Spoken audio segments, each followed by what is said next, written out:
Magandang gabi mga mahal na kaibigan.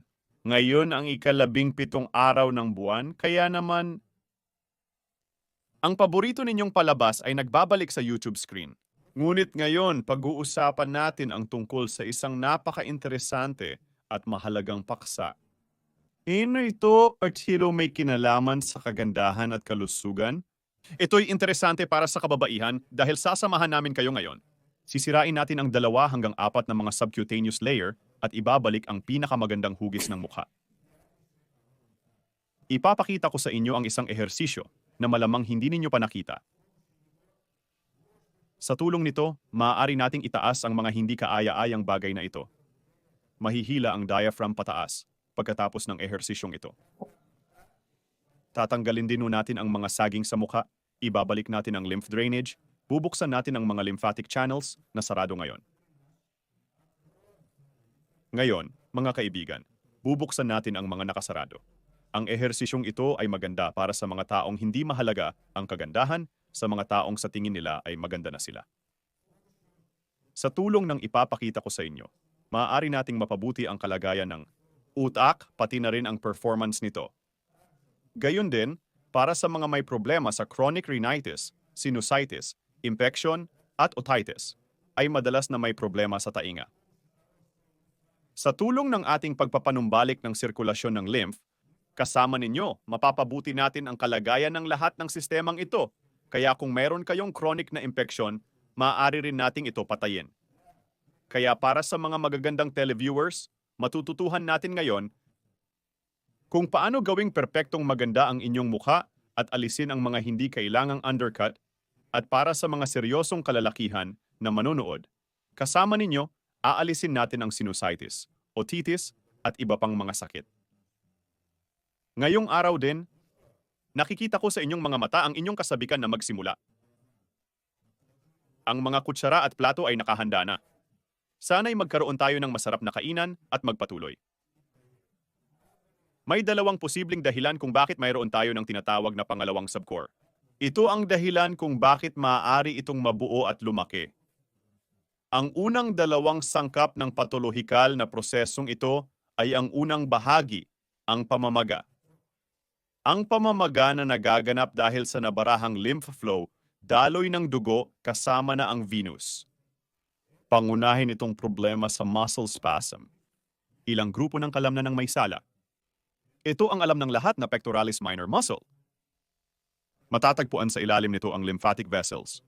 Kung iikli ang kalamnang ito, kung hihigpit ito, o mawala ang elasticity nito, maiipit ang mga lymphatic vessel at nagsisimulang mag-leak. Ang sobrang likido na ito ay magsisimulang mag-leak. Ngunit hindi lamang sa pangalawang chin, kundi pati na rin sa ibabaw ng collarbone, sa leeg, sa mukha. Madalas na isa pang sintomas ng pag-ikli ng pectoralis minor muscle ang pamamanhid ng mga kamay. Ngunit sa simula, ito ay mangyayari sa iyo sa mga sandaling, halimbawa, kapag inabot mo ang iyong ulo o itinaas ang iyong kamay. O sa ibang posisyon, kapag matagal kang nagbasa, ay maaaring magdulot ng pamamanhid sa ilang daliri. Kalaunan, kapag sobrang ikli na ng kalamnang ito, maaaring magkaroon ng patuloy na pamamanhid ng mga kamay. Ibig sabihin, ang unang dahilan ng pamamanhid ay ang pagiging maikli ng maliit na kalamnan sa dibdib. Ang pangalawa ay ang pag-ikli ng scalene muscles. Dito at dito. Ito'y kadalasang nangyayari sa sternocleidomastoid muscle at kaninaan ng mga kalamnan sa leeg. Sa madaling salita, kailangan nating ayusin ang mga kalamnan ng iyong leeg at lalo na ang sternocleidomastoid muscle para maalis ang pamamaga. Dahil ang ilang bahagi ng likido ay mawawala, liliit ang mukha, bahagyang mababawasan ang lapad ng mukha, at matapos na maayos mo ang mga kalamnang ito.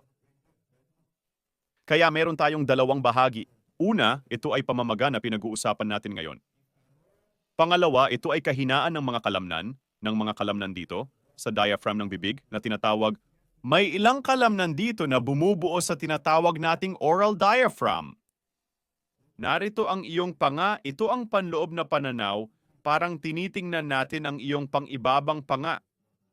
Narito ang iyong mga ngipin. Lahat ng 32 na ngipin ay nasa lugar sa pang-ibabang panga. Mayroon din ho na nasa iyong itaas. Ang dila ay tumaas dito. Ito ang dulo ng dila. At dito mismo matatagpuan ang tinatawag nating diaphragm ng bibig, ang lugar na nabuo ng grupo ng kalamnan. At kapag ito ang ating pangibabang panga, halimbawa, ganito natin ito iguguhit kapag nakatagilid. Ito ang ating ilong. Ganito ang profile ng isang tao. Hindi kasya, ang panga ay nakakaharang, ngunit hindi natin ito kailangan. Ito ang ating mata. Ito ang tainga, ito ang ilong at ito ang ating bibig. Ang bahagi ito ay maaari ring lumaylay na tulad nito. O ay isipin mo ito ang buong grupo ng kalamnan na maaaring tumigil sa pagsag. Ang ating layunin ay itaas ito. Kaya ang dalawang bagay na kailangan nating pagtrabahuhan ay ang pag-alis ng edema, pagpapabuti ng lymphatic outflow, hindi arterial.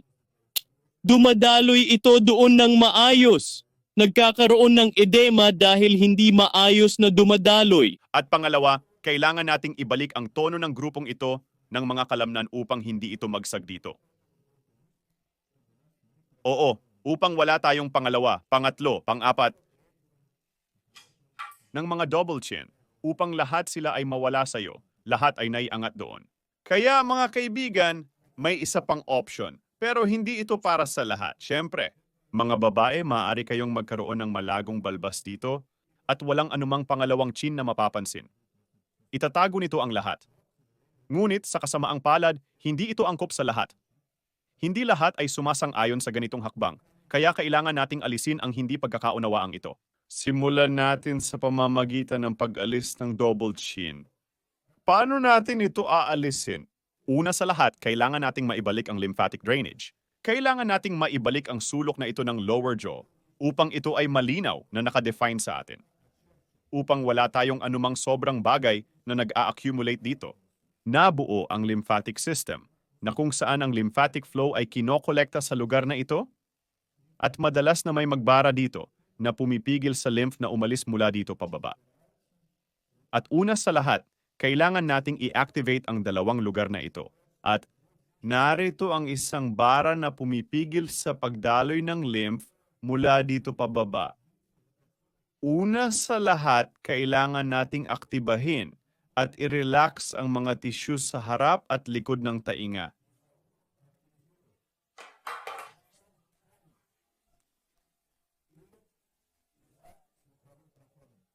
Napakadali lang nitong gawin, mga kaibigan. Gagamit tayo ng dalawang daliri, hintuturo o gitnang daliri kung ano ang gusto mo. At simulang i-stretch ang balat dito sa harap ng tainga sa ganitong paraan. Gagawa ka ng pataas pababang kilos. Maaari mong gawin ng sabay kung hindi wala kang ginagawa. Kung naitabi mo na ang kutsara sa gilid at nailagay ang baso sa gilid, at gawin ang ehersisyong ito, i-stretch ito sa loob ng 30 segundo sa harap ng tainga gamit ang ating mga daliri. Ngayon ay sa likod naman ng tainga. May kapansin-pansing nakaumbok sa likod ng ating tainga. At sisimulan din nating kuskusin ng pataas at pababa ang lugar na ito. Huwag kang matakot, ang kilos ay energetic. Sa bawat kilos, nagiging mas bata, mas maganda at mas malusog ka. Kislap sa mga mata, kahel sa mga pisngi, dumadaloy ang lymph sa mga vessel. Isulat sa komento kung ilang taon ang ibinata mo simula ng ginawa mo ito. Gawin din ito sa loob ng 30 segundo. At pagkatapos ay gagawa tayo ng hugis faster. 2 letra, 2 daliri, at sisimulan nating ikuskos sa harap at likod sa parehong panig. Maaari mo rin itong gawin. Gawin ito sa loob ng 30 segundo. Sa ganitong paraan, na i-relax natin ang tissue sa harap at likod ng tainga. Magbibigay ito sa ating lymph na madaling umagos pababa, mga kaibigan.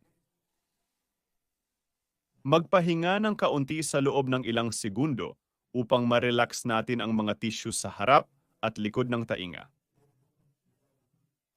Ito ay magbibigay sa ating lymph ng mas madaling pagdaloy pababa. Mayroon din tayong temporal na kalamnan na madalas ay nasa kondisyon ng tensyon at spasmo. At ang patuloy na tensyon ng kalamnan na ito ay nagdudulot ng labis na pagdaloy ng dugo rito.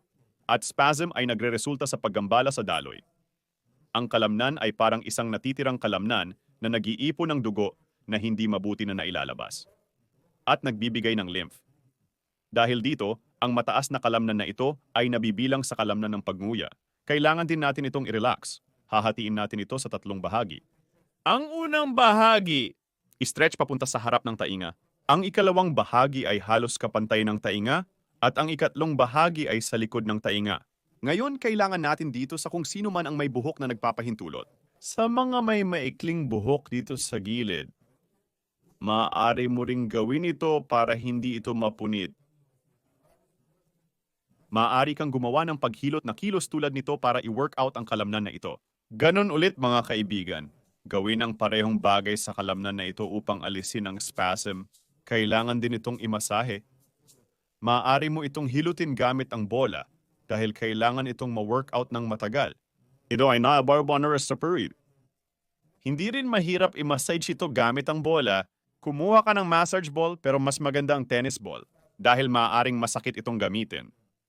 Kung hindi mo pa ito nahilot dati, mas mabuting gumamit ng malambot, humiga ng patigil, hanapin ang masakit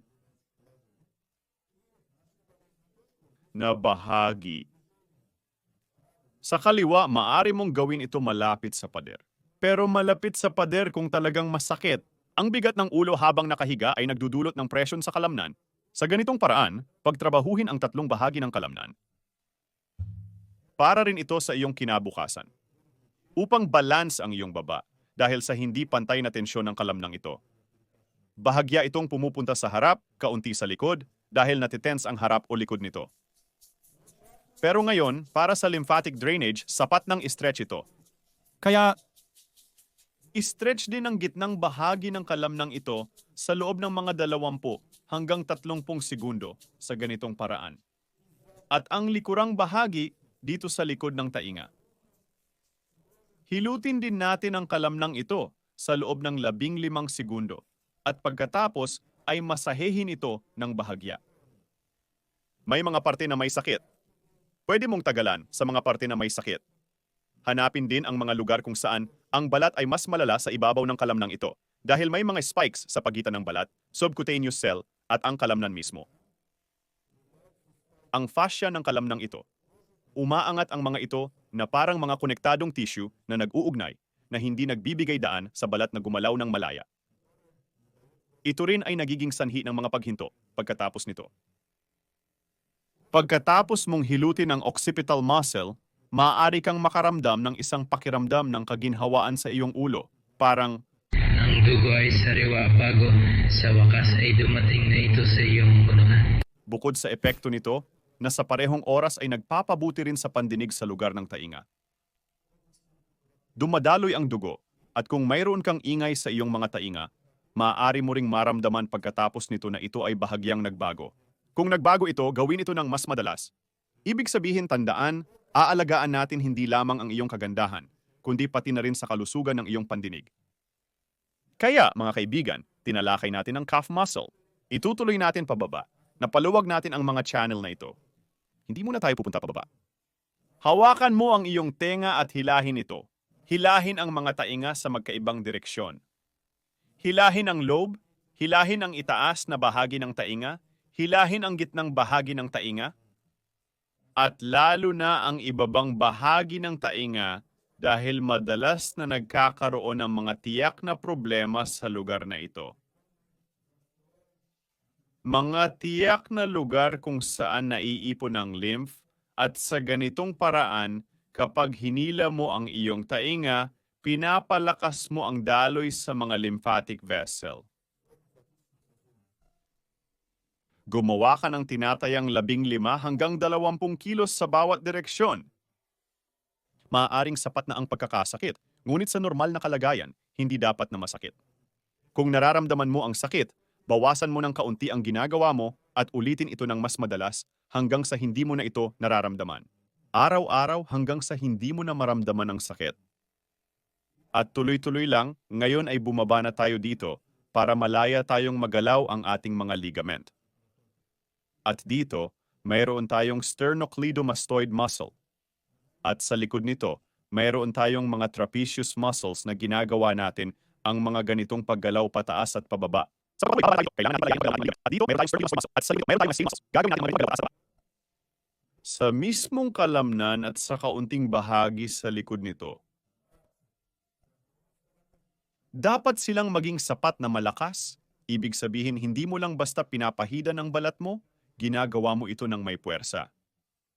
Pindutin at hagudin. Pababa, pinapabuti mo ang sirkulasyon ng iyong lymph, tinatanggal mo. Pagkabara, gawin mo rin ito sa kabilang panig. Kung magbibigay ka ng pansin sa mga mukha ng mga tao ng iba't ibang edad, sila ay magkakaiba, hindi lamang dahil, halimbawa, may mga kulubot sa edad na 90, mas kaunti sa edad na 40, at wala sa edad na 20. At magkakaroon pa ng iba. Ang mga mukha ay magkakaiba rin sa kanilang hugis, lapad, ibig sabihin, parang naiipon ang tubig. Pansinin na ang mga pagbabago dahil sa edad ay madalas na konektado sa mga bagay tulad ng paglaki ng ilong, pagliit ng mga mata, at pagbagsak ng mga pisngi. Ito ang sobrang tubig na tinatanggal natin ngayon na naiipon sa inyong ulo. At maging ang sombrero na ibinigay sa iyo sa iyong ika-18 kaarawan ay hindi nakasya sa iyong ulo ngayon. Subukan mong sukatin ito mamaya, tiyak na magkakasya ito ng maluwag. Sa wakas ang kalamnan sa dibdib. Ang maliit na kalamnan sa dibdib ay maaring ma-stretch ng maayos sa isang pintuan. Nagawa na natin ito, ngunit may iba pang mga paraan. Isa sa mga ito ay ang pag-activate ng ating rhomboid muscles at trapezius. At para mabilis nating ma-relax agad ang maliit na kalamnan sa dibdib, kailangan nating i-strain ang ating trapezius muscle. Bago ito, pagdidikitin natin ang ating mga balikat sa likod at paghiwalayin, pagdikitin at paghiwalayin. Gawin ito ng 10 beses. Ginawa na natin ito ng 10 ulit. Pinagdikit natin ang ating balikat. Panatilihin ng ilang segundo. Pagkatapos ay i-relax. Pagdikitin, i-relax. Unang posisyon, ikalawang posisyon, pinagdikit at inirelax, pinagdikit, inirelax, pagdikit, inirelax, gawin ito ng 10 beses, at sa ikatlong posisyon, ilagay ang kamay sa likod ng ulo. Pagdikitin ang mga balikat, i-relax, pagdikitin, at i-relax. Mula rito, gagawa tayo ng paggalaw na pasulong para ang kalamnan ay gumawa ng buong kilos. Ang volume ng paggalaw, sa inyo pasulong, ginawa natin pabalik. Pasulong, pabalik. Sa posisyong ito, mas mabuti rin na gumawa ng buong volume ng paggalaw. Pagdidikitin natin dito ang mga kamay sa harap, pabalik. Pagdikitin ang mga palad paharap. Pagdikitin ang mga kamay, ibalik, mga palad sa harap. Mga kamay pinagsama-sama, pabalik. Pagdikitin ang mga palad, ibalik ang mga kamay. Maglakad ng paganito. Pagdikitin ang mga siko pasulong. Pagdikitin ang mga palad, ilagay sa harap ang mga siko, ilagay ang mga kamay sa likod, sa may puwitan. Gawin ito ng 10 hanggang 15 ulit na paggalaw.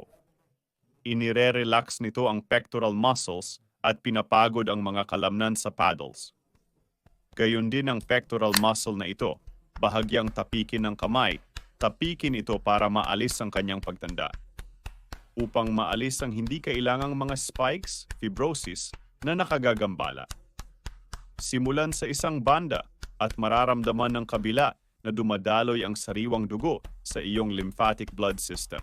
Kaya, mga kaibigan, ang unang bahagi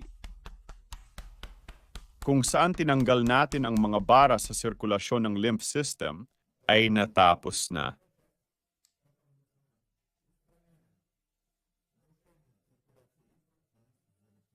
Ngayon ang pangalawang bahagi, ang pinakakawili-wili. Paano natin itataas ang mga kalamnan na ito?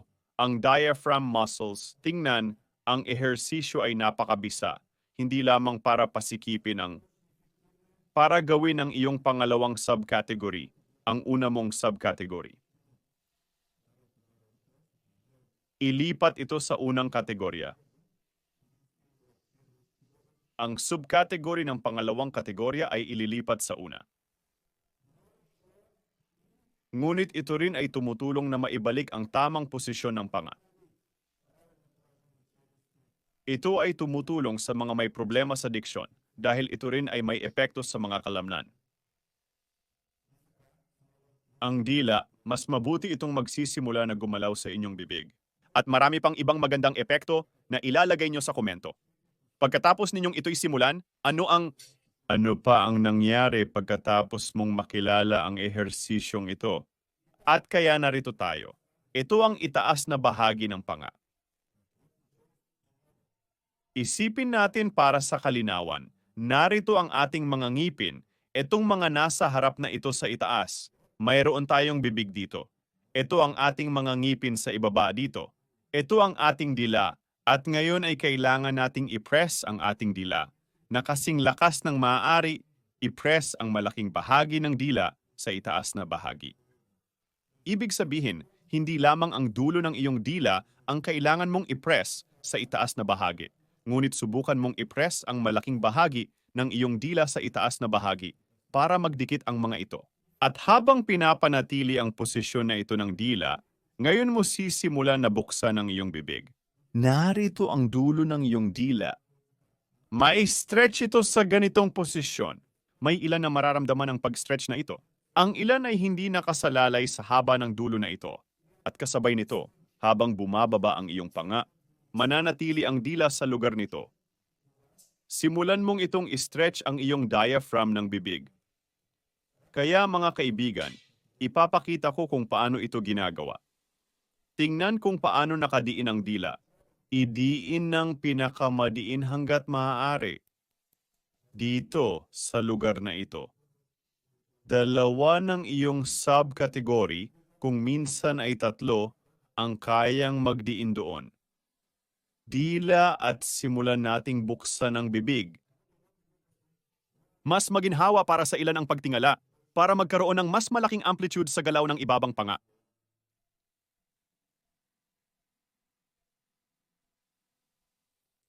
Maaari mo ring maramdaman ang tensyon sa lugar ng mga kalamnan na ito.